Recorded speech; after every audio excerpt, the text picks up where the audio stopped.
esta referencia bíblica en esta mañana. Repito, Romanos capítulo 12 y el verso 12. Recuerden que esta enseñanza a partir de este momento va a quedar en la plataforma de YouTube, Los Pentecostales del Sur de Cali. Ahí va a quedar colgada para si alguien más adelante quiere repetirla o compartirla con alguien. Romanos 12:12 dice el apóstol Pablo, inspirado por el Espíritu: gozosos en la esperanza, sufridos en la tribulación, constantes en la oración. Oremos para que el Señor nos bendiga, que esta palabra corra y se glorifique. Una vez más, Señor Jesús, yo presento mi vida como un instrumento, como un vaso más. Señor, haz mi lengua como la de un escribiente muy ligero, para que ella, Señor, sea el canal para que tu palabra corra e impacte y se glorifique en nuestras vidas. Señor, coloca, Señor, un deseo ardiente, sed de oír tu palabra. Reprendo toda distracción, reprendo toda oposición que haya en este momento para que alguien quizás no pueda escuchar tu palabra. Que haya profunda atención y concentración en este momento, en el nombre de Jesús. Amén y amén. Siéntense, por favor.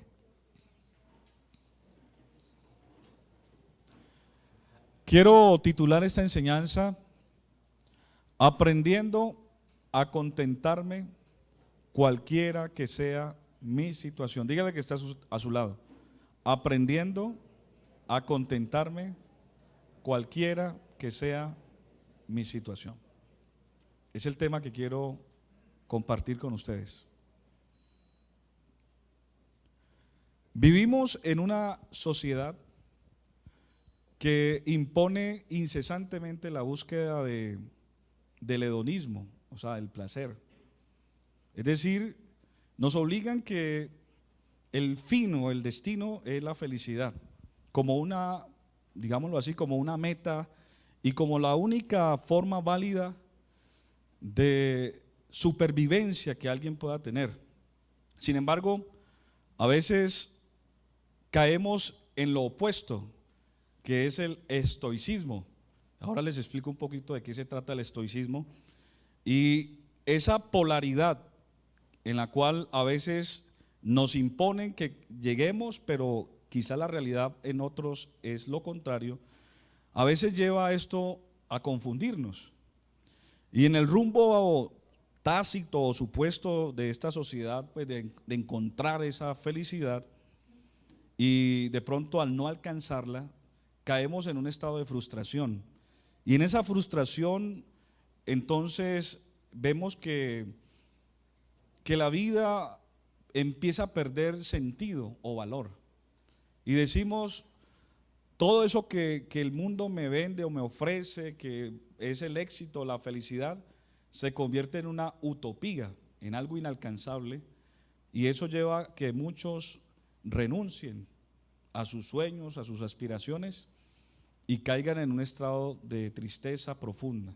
Por eso hoy está muy de moda la depresión. Muchas personas se están sintiendo muy tristes, muy deprimidas, porque los estándares que está colocando esta sociedad moderna, de que si tú tienes ciertos accesorios en tu vida, si tú perteneces a cierto estatus social, si tú tienes esta condición, si tú viajas, si tú tienes esto y aquello, eres realmente una persona feliz y te etiquetan como esa persona exitosa. Pero cuando una persona no logra llegar a esa posición, entonces viene esa profunda frustración. Esto no es nuevo. Saben que antiguamente los griegos tenían dos escuelas filosóficas y una era el hedonismo. El hedonismo enseñaba que el bien supremo o la máxima expresión de felicidad se podía encontrar en el placer. O sea, todo lo hedónico, todo lo que generara placer o moviera mis emociones era lo que realmente estaba asociado con la felicidad. Pero también había otra escuela y eran los estoicos o el estoicismo. Los estoicos, ellos consideraban que era suprimir precisamente el placer.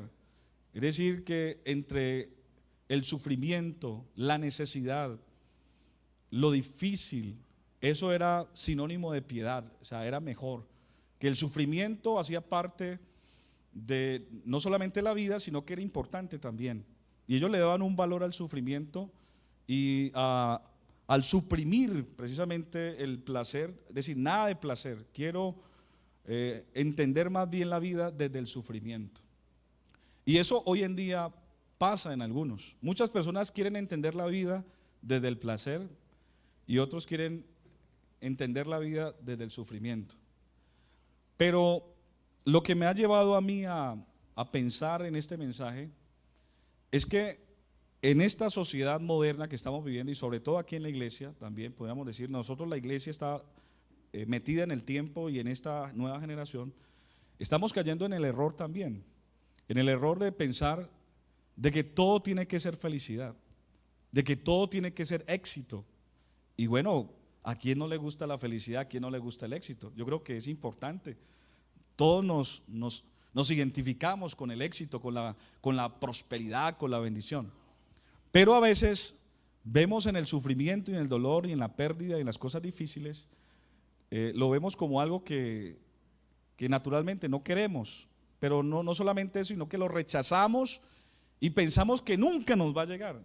Y que cuando nos llega, entonces entramos en una crisis existencial de por qué Dios, y buscamos un culpable. ¿Por qué Dios permitió esto? ¿Por qué Dios me mete en esta situación? Entonces hoy vamos a analizar desde el punto de vista bíblico qué significa el placer o la felicidad y qué significa el sufrimiento. Si realmente se pueden conjugar o pueden hacer parte de la vida, o quizá la expectativa que yo tengo en el cristianismo es que todo va a salir bien, y de pronto esa expectativa tan grande me está llevando entonces a unas profundas decepciones porque no veo el resultado. Mire, hoy en día muchas personas cargan, por ejemplo, con la culpa histórica con los hijos. Hoy en día vemos que los padres modernos estamos educando a nuestros niños con culpa, en el sentido de que lo que a nosotros no nos dieron o no nos brindaron, o las comodidades o los beneficios que no tuvimos, sentimos que tenemos un compromiso con nuestros hijos.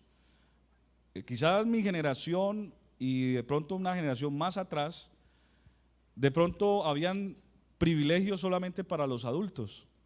¿Recuerdan algunos? Donde en la mesa se sentaban solamente los adultos y la mejor presa o la mejor comida se servía a los adultos. A los niños le daban de pronto hasta la presita, el ala, el alita de la gallina, o lo sentaban por allá, ¿cierto?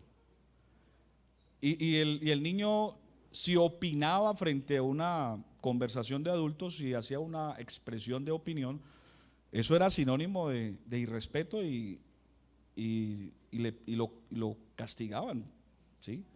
Es decir, el niño no tenía derecho a nada, se le violaba todos los derechos a los niños y a los menores. Era algo extremo, a muchos nos tocó vivir esa situación difícil, ¿cierto? Pero hoy en día es al contrario, se ha ido al exceso, al otro lado, donde ahora lo que diga el niño, ¿sí? No, adultos, personas aún ya adultas, ya con 50, 60 años, ya no toman decisiones, no, lo que diga mi niño, yo lo hago. Sí, no. A otros no, lo que diga el perro, hasta el perro, ya no, si el perrito no quiere ir al culto, yo tampoco voy. Sí, a ese extremo estamos llegando, donde estamos analizando de que esa forma extrema de reaccionar en esta nueva generación nos está llevando a cometer errores. Mire, tenemos que tener un equilibrio y entender que tanto lo uno como lo otro es importante, pero tenemos que ser objetivos. ¿Sí están aquí conmigo? Quiero hablarles un poquito, por ejemplo, de los discursos que hoy en día se está viendo en la sociedad. Por ejemplo, está de moda mucho el tema de la eutanasia. Morir dignamente es el eslogan de esto. Morir dignamente. Y esto ha generado una controversia en todas las instituciones, en el gobierno, en la iglesia, en las iglesias, en todas las instituciones, donde la gente se confunde y dice, ¿será que? Y se argumenta mucho, ¿no? Pero ¿cómo es posible que una persona sufra tanto y no tenga derecho a decidir sobre su vida? El sufrimiento es algo que no puede soportar, y entonces, ¿por qué tiene que vivir sufriendo tanto tiempo si hay una alternativa? Ese es el argumento de algunos. Otros dicen, no, la vida solamente le pertenece a Dios, y nosotros creemos también en eso. Pero ¿qué pasa, hermano? Resulta que los cuidados paliativos que hoy en día se le hace a los enfermos es denigrante, es muy básico, por eso la gente sufre. Un paciente terminal aquí en Colombia realmente se le niega la condición de poder tener estabilidad. Claro, el sufrimiento a cualquiera, eso es una tortura, pero realmente no le brindan las garantías para que esa persona enferma tenga tranquilidad. Y una de las cosas que hoy en día hace que muchas personas terminen aceptando, por ejemplo, la eutanasia, que es un tema controversial, es porque piensan que el sufrimiento no hace parte de la vida, o no quieren enfrentar el sufrimiento. El sufrimiento hace parte de la vida, ¿sabían ustedes? Le repito nuevamente, el sufrimiento hace parte de la vida. No solamente en los momentos casi que terminales, en la vida cotidiana. Todos vamos a tener un día malo, una pérdida, se nos va a morir un familiar, alguien va a abusar de nuestra confianza, alguno de nuestros hijos va a tener una situación incómoda, difícil. O sea, vamos a tener una cantidad de problemas que en ninguno de nosotros estaba pronosticado que eso iba a pasar. Un día malo a todos nos va a llegar, y seguramente alguien está viviendo un día malo, difícil, que nunca se imaginó que iba a llegar. Nunca se imaginó que ibas a perder tu patrimonio, nunca te imaginaste que ibas a perder tu hogar, nunca te imaginaste estar en una situación tan crítica económicamente, nunca te imaginaste que ibas a perder un hijo, nunca te imaginaste que tenías que salir corriendo y dejar todo tirado por alguna amenaza. Tantas cosas, somos tan vulnerables que cualquier cosa puede pasar. Pero entonces, el sufrimiento, cuando yo entiendo que el sufrimiento hace parte del presupuesto de la vida, que yo tengo que incluirlo, saber de que en cualquier momento me va a pasar, eso me da a mí, entonces, no tanto tranquilidad, sino entender que yo tengo que estar dentro de esas, o sea, que no me pueda sorprender. O sea, si llega, me toca, y tengo que saberlo enfrentar. ¿Sí están aquí conmigo, hermanos? Que si Diana te llega un día malo, un día difícil, no te sorprendas. ¿Por qué? Sino decir, ¿para qué, Señor? Y decir, bueno, yo entiendo, hace parte de la vida, voy a ver cómo manejo esta situación. Entonces, ¿qué dice Jesús? ¿Qué dijo Jesús con respecto al sufrimiento? ¿Qué dijo Jesús de que todo iba a ser bueno? ¿Que todo iba a ser exitoso? ¿Que íbamos a tener una vida plena en todos los aspectos? Miren lo que Jesús dijo en una ocasión, y vamos a leerlo. Él le habló a los discípulos en San Juan capítulo 16 y el verso 33. Miren lo que Jesús mismo lo dijo. Evangelio según San Juan capítulo 16 y el verso 33 dice lo siguiente. Jesús mismo lo dijo: estas cosas os he hablado para que en mí tengáis ¿qué? Paz. En Marte, en Júpiter tendréis, perdón, estas gafas. Sí estoy leyendo bien. En Marte, perdón, ¿en dónde? En el mundo tendréis ¿qué? Aflicción. O sea que en la tierra, en el mundo vamos a tener ¿qué? ¿Qué es aflicción? Alguien que me diga qué es una aflicción. Angustia, tristeza, ¿qué más? Penas, ¿qué más? Pérdidas. Todo eso hace parte de la vida. El Señor mismo lo dijo. Ustedes en el mundo van a tener ¿qué? Aflicciones. Pero hay una promesa. ¿Cuál es la promesa? Pero confiad, yo he vencido al mundo. Amén. Yo he vencido al mundo. Significa, hermanos, que el sufrimiento será inevitable. Pero ahora Dios no nos va a tener siempre en el sufrimiento, porque eso es caer en el estoicismo. Y también considerar que el sufrimiento, entre más, yo más sufra, entonces voy a ser retribuido y que va a ser lo máximo. Porque eso pasa con muchas personas que usted los escucha hablar y su discurso siempre es lo mismo, quejándose, no, enfermo, necesitado, aquí en la lucha, difícil, ay, no, aquí vamos, Señor, aquí llevando la cruz. ¿Se ha escuchado eso, no? ¿Cómo está? No, ahí más o menos, ahí llevándola. Entonces, ese discurso, esa actitud pesimista de la vida, de todo, pues aunque sea una realidad lo que usted está viviendo, el usted alimentarla y expresarla y tener esa actitud pesimista, negativa de todo, antes usted se está consumiendo más. Y eso antes atrae más consecuencias. ¿Por qué? Porque la Biblia dice: lo que el hombre teme, eso le vendrá. Cuando usted le tiene miedo a la pobreza, cuando usted le tiene miedo a los problemas, cuando usted le tiene miedo a algo en específico, usted lo está atrayendo también. Eso es bíblico. La Biblia, el Señor, a través por ejemplo, de Salomón, en una ocasión dijo: la vida y la muerte están en el poder de la lengua, de la palabra. Quiere decir que cuando yo expreso vida, expreso bendición, expreso las promesas de Dios, esto me blinda y me protege. Pero si yo mantengo comunicando desgracias y considerando que en el día malo que nos toque a todos, alimentar esa situación difícil de castigo, pensando que de ahí no vamos a salir. Precisamente usted no va a salir es por eso. Porque usted dice Proverbios, me llegó ese WhatsApp, no estaban aquí las notas, me llegó un WhatsApp. Proverbios 6:2 dice: te has enlazado con las palabras de tu boca y has quedado preso con los dichos de tus labios. Tremendo, ¿no? Se lo repito: te has enlazado con las palabras de tu boca y has quedado preso con los dichos de tus labios.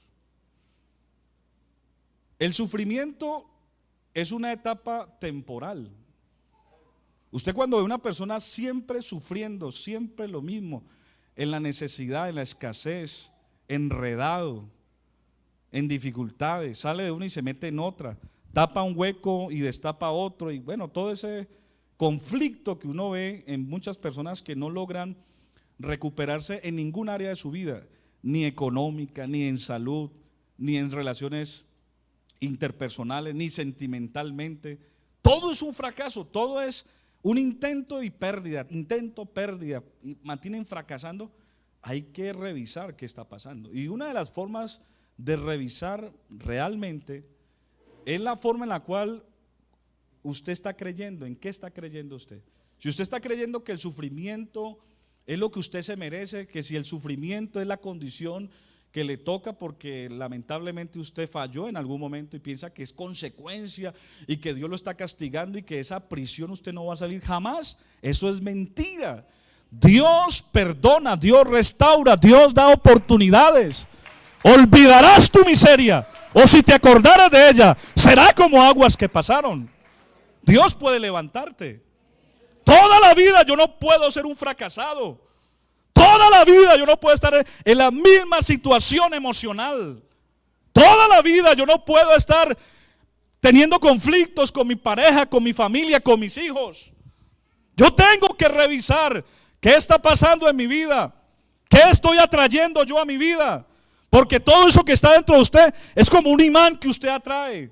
Usted tiene tantos conflictos dentro de usted que eso es lo que atrae. Usted esta mañana tiene que buscar el favor de Dios y ser libre en el nombre del Señor Jesucristo. Yo siento que hoy Dios va a libertar a alguien.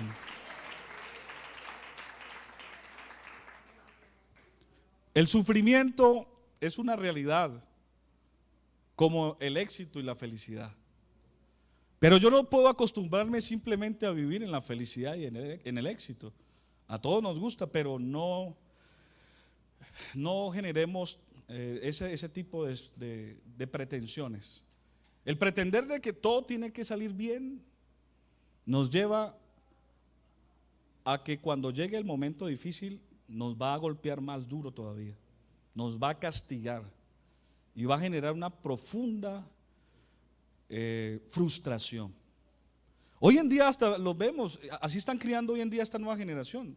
Un niño empieza a llorar y llora, ¿y qué quiere? No, es que quiere ese juguete, pero vale $1,000,000. Y no, que me lo compre, no, hay la tarjeta de crédito porque hay que darle el regalo al niño, porque si no se frustra. ¿Ah? Y no dejan que los niños manejen sus frustraciones. A todo mundo, usted quiere resolverle el problema a todo mundo.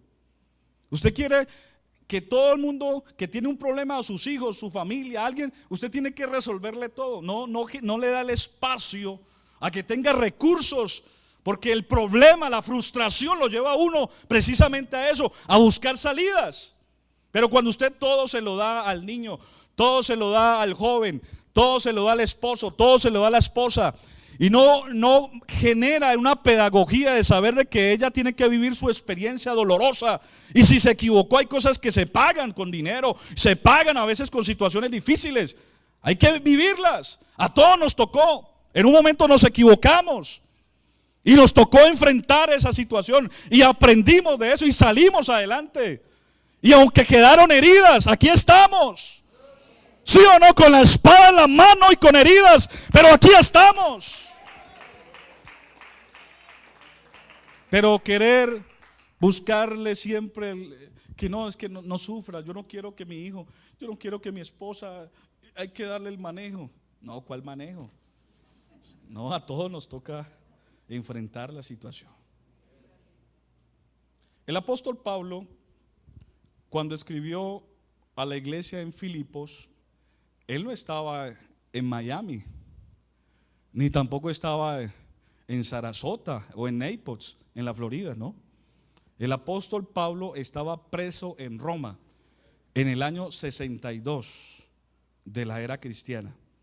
Y él estando allí, encerrado en una prisión de 2x2, lleno de humedad, de roedores, de ratas, allí empezó a escribir la carta a los a los filipenses. Y la carta a los filipenses es la carta que más habla del gozo y de la alegría. Es la carta que más habla de la alegría y del gozo. Y uno dirá, no, es que el apóstol Pablo estaba en un resort, estaba por allá relajado, estaba contento, claro, por eso. Porque a veces nuestro estado de ánimo así mismo hablamos, ¿verdad? De acuerdo a nuestro contexto así mismo expresamos cosas, pero ese no era el contexto de Pablo. Pablo al contrario estaba metido en una cárcel. Y él dice lo siguiente, Filipenses capítulo 4 y el verso 11, me encanta lo que el apóstol dice. Él hace una máxima, una expresión de lo que tiene que un cristiano aprender en su vida. Y él dice lo siguiente, Filipenses 4:11, él dice, no lo digo porque tenga ¿qué? Escasez, pues he aprendido a contentarme cualquiera que sea ¿qué? Mi situación. Sé vivir ¿cómo? Humildemente, y sé tener también ¿qué? Abundancia. en todo y por todo estoy enseñado, así para estar ¿qué? Saciado como para tener hambre, así para tener abundancia como para padecer necesidad. Pero expresó la tesis más grande que un cristiano tiene que tener clara en su vida: todo lo puedo en Cristo que me fortalece. Me fortalece. Hagamos un repaso entonces de esta expresión de Pablo. Él dijo que él lo decía o había aprendido a vivir. Mire, aprender a vivir. Yo le pregunto, hágase usted allí donde está sentado una reflexión, es una pregunta retórica. ¿Usted ha aprendido a vivir humildemente? ¿Usted en este momento sabe vivir humildemente? ¿En este momento? Responda si usted vivo. ¿Usted sabe en este momento vivir humildemente? ¿Sí? Porque a veces nos pasa de que se nos ha olvidado eso, ¿cierto? Ahorita estamos tan cómodos que no nos vemos durmiendo, por ejemplo, en un colchoncito ahí, gama baja. No, ya ahorita ya pensamos en el pullman, ¿no? Ya no nos vemos, por ejemplo, andando en el masivo. No, ¿verdad? Sí, y es la realidad. Ya usted no se ve en el masivo. Ya algunos de pronto no se ven comiendo carbohidratos. Que la lentejita, que la pepa, que el arrocito, que ya no, no, hay que más saludable, que la proteína, que. Entonces, la pregunta es, ¿usted hoy, en este momento, podría vivir humildemente? Bueno, ¿usted hoy está preparado para vivir en abundancia?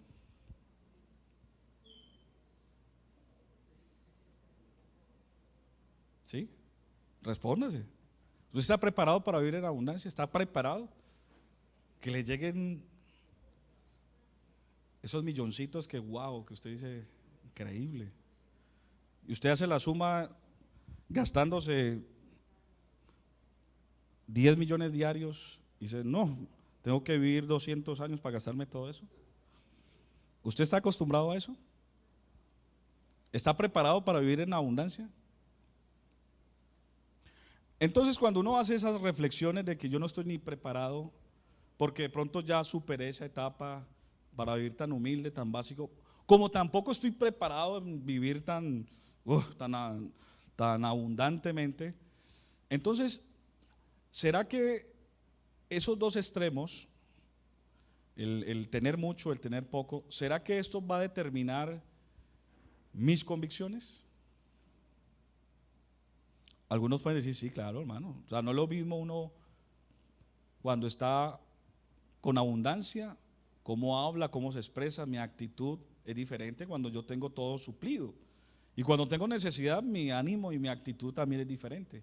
Claro, puede influir. Pero realmente uno tiene que, ¿será que tenemos que acondicionar nuestra actitud, nuestra fe al estado económico o material que tengamos? Es ahí donde Pablo precisamente hizo una expresión teológica muy profunda. A mí me parece este texto muy profundo, porque él lo dijo, mire, yo he aprendido ya, o sea, ya lo aprendió. Pablo estaba acostumbrado a vivir en una mazmorra, él estaba acostumbrado ya a vivir en una celda, en una prisión, como estar en un hotel de 6 estrellas. Ya él estaba acostumbrado. Él dijo, no, yo ya aprendí a vivir cualquiera que sea mi situación. Sé vivir humildemente y sé tener abundancia. Estoy preparado para tener necesidad o para tenerlo todo. Pero cuando un creyente, un cristiano aprende ese nivel o está en ese nivel, es porque ya ha hecho una profunda reflexión de la vida y de quién es Dios. Seguro, hermano, seguro. Mire, cuando usted y yo nos enamoramos de Dios, creemos en Dios y entendemos que el sufrimiento hace parte de la vida y que también el gozo y la alegría también, Yo entiendo que mi mayor recurso no es el carro, no es el cheque, no es el dinero en el banco, no son los ahorros, no es la casa, no es el patrimonio. Mi mayor patrimonio es Dios para siempre. Él es la fuerza, es mi motivación, es mi escudo. Porque mire, cuando usted está en el sufrimiento y en el dolor, es donde uno es más sensible para buscar de Dios y conocerlo también. Porque Él está cercano a los quebrantados de corazón. Él está cercano. Él está cercano a los que sufren, a los que padecen violencia. Él está cercano a todos aquellos que en un momento dado vamos a estar en aflicción. El Señor es experto, a Él le encanta ayudar al desvalido, Él le encanta ayudar a aquel que está necesitado. Él es defensor precisamente de esos desvalidos. Pero también cuando tú estés en abundancia y en éxito, a Dios le alegra eso también, verte prosperado en todo, pero dándole la gloria a Él. Dándole la gloria a Él. Hay que ser rico para con Dios. Mire, cuando yo puedo sostenerme en tiempos de prueba y en tiempos de abundancia, siendo el mismo, que no se me dañe el corazón. Porque el proverbista dijo en una ocasión: Señor, no me des riquezas, ni me des pobreza, sino susténtame con el pan necesario. No sea que teniendo mucho diga, ¿quién es Dios? O teniendo poco tenga que robar y maldecir el nombre de mi Dios. El Señor propone un equilibrio, y eso se le llama contentamiento. Repitan todos conmigo: contentamiento. El contentamiento es yo estar tranquilo, satisfecho, contento, seguro. Y no estoy promoviendo la mediocridad ni el conformismo, no, sino que tu alegría y tu felicidad no dependa de tus inventarios, no dependa de las personas que te rodean, no dependan de circunstancias de la vida, no, sino que tu alegría y tu gozo dependa del Señor constantemente. Es posible, es posible, es posible. Y no le pase como aquel hombre necio que el Señor colocó como en una parábola en Lucas, el capítulo, me gustaría que lo leyéramos, Lucas 12:15. Lucas 12:15. Porque muchos piensan que en el hedonismo, en el placer, es el estado máximo de plenitud que Dios puede llevar a una persona, pero no, eso realmente no es verdad. Es una posición que algunos privilegiados pueden tener y que usted y yo podamos alcanzar, pero no lo es todo. Repito, Lucas 12, amén. Y vamos a leerlo desde el versículo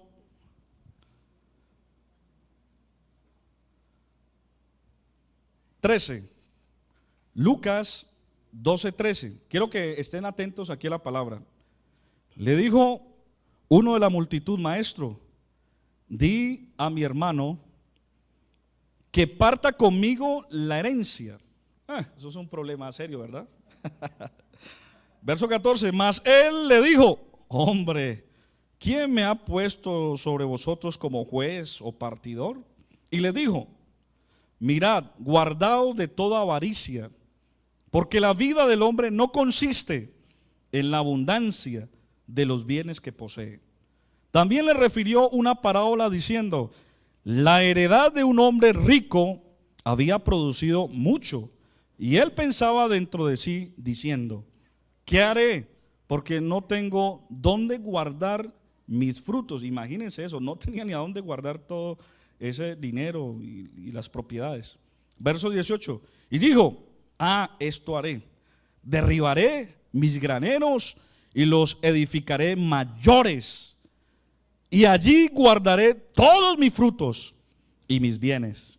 Y diré a mi alma: alma, muchos bienes tienes, guardados para muchos años. Repósate, come, bebe, regocíjate. Pero Dios le dijo: necio, esta noche vienen a pedir tu alma y lo que has provisto, ¿de quién será? Así es el que hace para sí tesoros y no es rico para con Dios. Dura palabra, ¿verdad? A veces, cuando alguien está pasando un momento difícil y de escasez, mantiene cerca de Dios y consagrado. Pero cuando llega la abundancia, muchos bajan la guardia y se descuidan. Y empiezan precisamente a presumir y a decir, es que tengo mucho.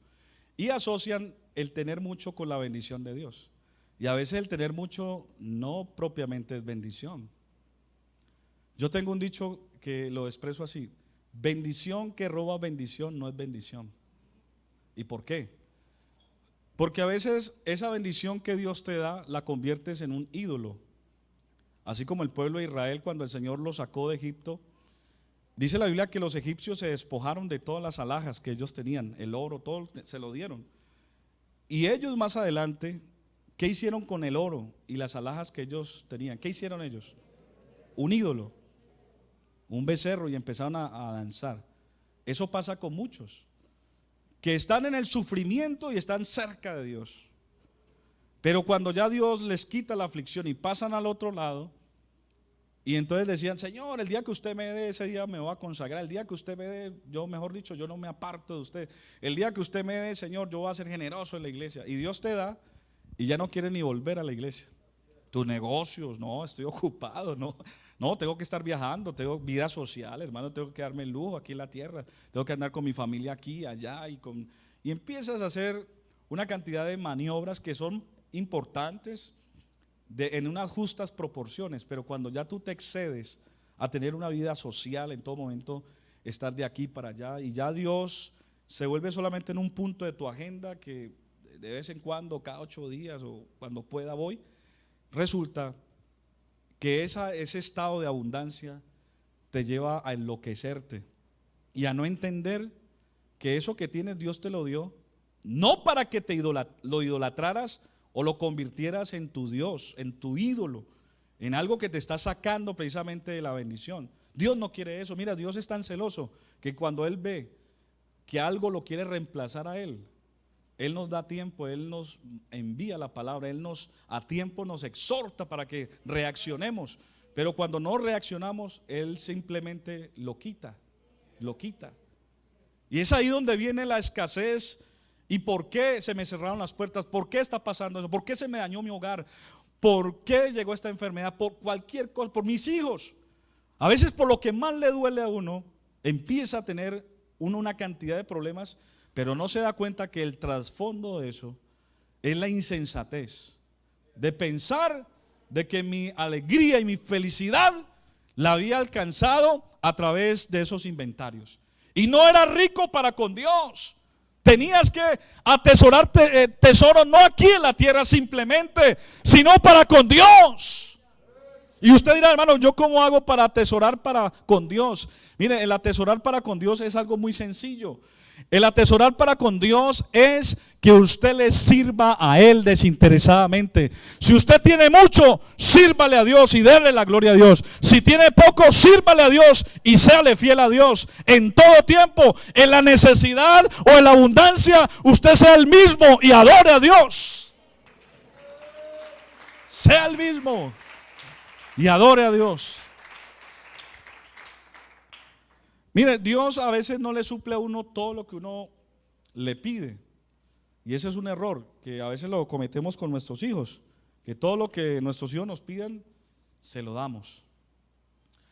Y pensamos que con Dios es igual. No, mire, con Dios tiene un tratamiento tan especial. A mí me encanta, cada vez que yo empiezo a conocer más a Dios, a mí me encanta ese tratamiento de Dios.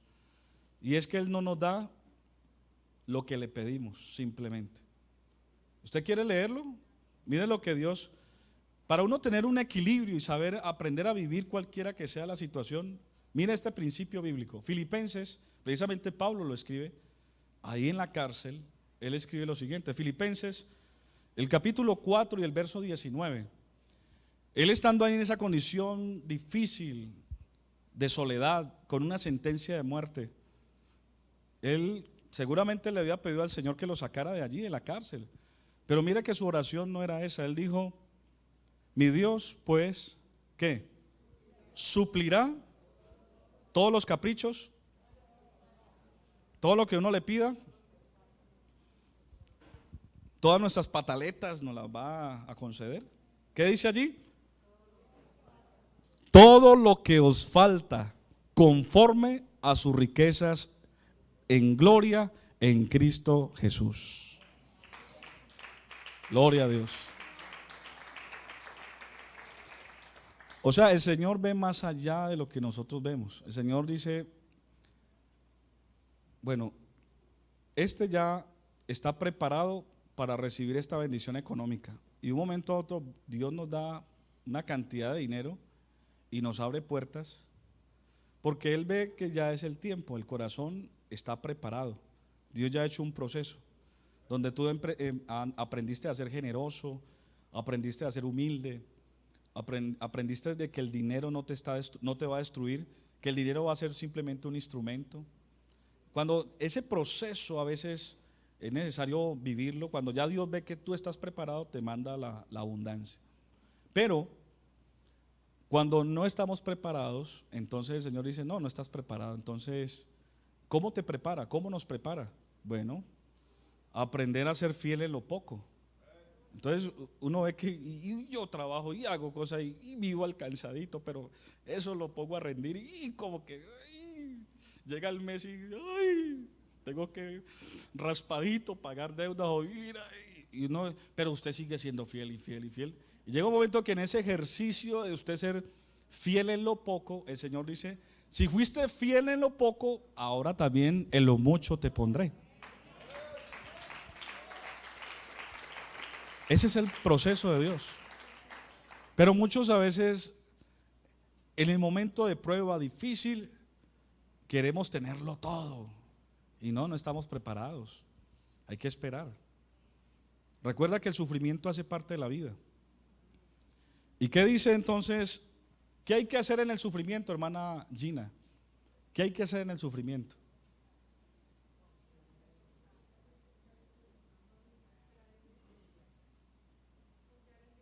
Confiar en Dios. Hay que ser sufridos. ¿Qué es ser sufrido?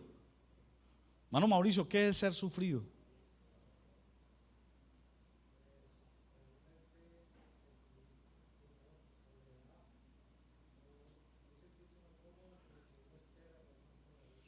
Ok, mire, el ser sufrido es saber que si estoy viviendo un momento duro de mi vida, difícil, yo no me voy a desubicar, porque es que a algunos les llega, ese es el problema, les llega algo difícil y quieren renunciar a Dios, se quieren ir de la iglesia, se quieren ir corriendo, quieren dejarlo todo tirado. No, yo me voy para otro país, me voy para España, me voy para Estados Unidos, me voy para Chile, todos esos destinos migratorios que hoy en día están de moda, y que no, que es que yo quiero una nueva vida, y que no sé qué. No, mire, en el sufrimiento, o sea, en el momento difícil hay que ser sufrido. ¿Qué es ser sufrido? De saber que hace parte de la vida y que algo voy a entender y que yo no puedo tomar decisiones en caliente, sino que cuando hay cosas que requieren tiempo de espera, decir, bueno, voy a esperar. Eso va pasando, cuando menos piense, uno entendió el mensaje. ¿Sí? Pero en el sufrimiento muchos se desesperan y quieren evitar el dolor, el sufrimiento, quieren salir corriendo, porque precisamente no has aprendido a vivir, no has aprendido a entender que el sufrimiento hace parte de la vida. Y entonces quieren, no, entonces el que no se siente bien, no, la eutanasia, yo me quiero morir ya. Sí, porque hasta está pidiendo la eutanasia a personas que no tienen enfermedades, porque no tienen recursos para enfrentar la vida, le han perdido el valor a la vida. Eres una persona necia, y no solamente necia, sino débil. Y usted y yo no podemos ser débiles en este tiempo. Este tiempo es un tiempo difícil. donde los débiles se están muriendo. Usted tiene que tener valentía en este tiempo. Y esa valentía se la da el Señor. Él dice en su palabra: yo doy fuerzas al que no tiene ninguna, dice el Señor. Él dice: no hemos recibido un espíritu de temor, sino que hemos recibido el espíritu de poder, de amor y de dominio propio. En la abundancia, no se enorgullezca y no piense que usted ya está rodeado y todo quizás nadie lo va a alcanzar, nadie va a tocar tus inventarios. No, esta pandemia nos enseñó de que nada es seguro. Como hoy hay, mañana no hay. Ponga su confianza en el Señor. Él es la fortaleza de los siglos. Él es nuestro escudo y nuestra fortaleza, nuestro pronto auxilio en las tribulaciones. Y termino diciéndoles, hermanos, si usted sufrió una pérdida, si alguien lo decepciona, si las cosas que usted proyectó no salen como usted las planeó, si alguien se va, si alguien le hace daño, lo que sea sufrido, y no salga huyendo, enfrente el sufrimiento. Y te darás cuenta que ahí hay sabiduría, ahí hay una enseñanza. Ahí Dios es el tratamiento que seguramente Dios te quiere enseñar cosas extraordinarias. Porque en el sufrimiento, hermano, uno conoce a Dios de verdad. Ahí no hay apariencia, ahí no hay nada. En ese momento donde nadie sabe nada, no tienes ayuda de nadie, ahí tú ves la mano de Dios que te muestra, que te abre, que te provee, que hace milagros.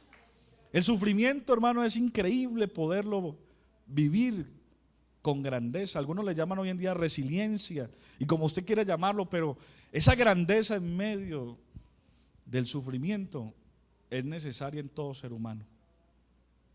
Y en la abundancia, si Dios te bendice mucho, no cambies, siga siendo humilde, sencillo, esté tranquilo. No empiece a hacer planes y decir: no, es que mejor dicho, tengo tanto que mejor dicho, es que Dios me ama tanto que por eso me da tanto. No crea eso, no. Dígale más bien: Señor, dame sabiduría para administrar esto, y para ser generoso, y para no olvidarme de ti. Oh, aleluya.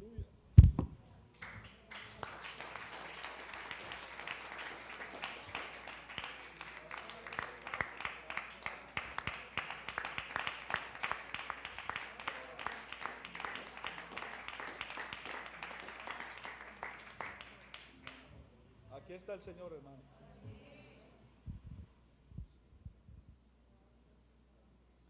Salmo 34, 19 dice: muchas son las aflicciones del justo, pero de todas ellas el Señor lo librará. ¿Estás viviendo una aflicción? De todas ellas el Señor te va a librar. Seguro, Él te va a librar. Hoy, esta mañana, el Señor te dice: de todas. Espirituales, emocionales, físicas, el de todas, Él nos librará. Y escuchen esto, Romanos 5:3 dice: y no solo en esto, sino que también nos gloriamos en las tribulaciones, sabiendo que la tribulación produce ¿qué? Paciencia. Y la paciencia produce prueba. Y la prueba produce esperanza. Y esta esperanza no nos defrauda, porque el amor de Dios ha sido derramado sobre nosotros por el poder del Espíritu Santo. Por el poder del Espíritu Santo. Esta mañana hay Espíritu Santo aquí, y Dios va a consolar a alguien. Dios le va a enseñar a alguien que en el sufrimiento y en la abundancia Él sigue siendo el mismo, y que Él te va a sostener. Están en pie un momento, hermanos. Me gustaría que los músicos me ayudaran, porque quiero hacer una invitación hoy.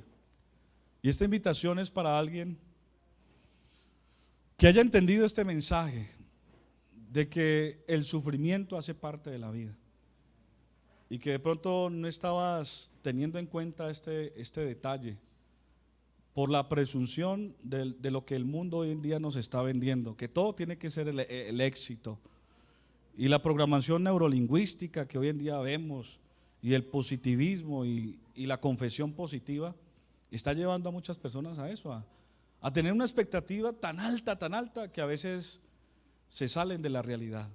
Uno en la vida, el Señor, el hecho de ser hijos de Dios no nos exime de momentos difíciles. Somos humanos, vamos a sufrir, y cuando entendemos eso, vamos a disfrutar la vida. Vamos a ser sufridos en la tribulación, constantes en la oración. Que en la abundancia, gloria a Dios. En la escasez, gloria a Dios. En la enfermedad, gloria a Dios. En la pérdida, gloria a Dios. Dios será el mismo. Él es el mismo de ayer, de hoy y por todos los siglos. El mismo. Yo quiero orar por alguien que necesite fuerzas para enfrentar un momento difícil que esté viviendo, momento de prueba, que ya usted le diga: Señor, ahora entiendo, esta palabra la necesitábamos, entender que en el sufrimiento tú estarás conmigo. Cuando camines por las aguas, no te vas a ahogar, y aunque el sol y la llama quiera arder en ti, no te quemarás, porque el Señor te va a ayudar. Yo quiero invitar a alguien que venga aquí al altar. Venga, vamos a orar juntos. Quiero pedirle al Señor que hoy te dé fuerzas, que hoy te dé ánimo, que en medio de la enfermedad que estés viviendo, en medio del problema difícil, el Señor te ayude. Pueden avanzar acá también para que haya espacio. Pueden venirse hasta acá. Venga, no se quede allá. El altar es un momento especial. Es un momento de reflexión. Es un momento donde le decimos: Señor, yo quiero sentir esas caricias. Quiero sentir esa fortaleza. Mientras cantamos esta canción, usted puede acercarse. Amén. Y decirle: Señor, yo quiero ser sufrido en la tribulación. Entender que hace parte de la vida y que en la abundancia también voy a ser igual. He aprendido a vivir, quiero aprender a vivir cualquiera que sea mi situación. Aleluya, aleluya. Aquí estás, te ven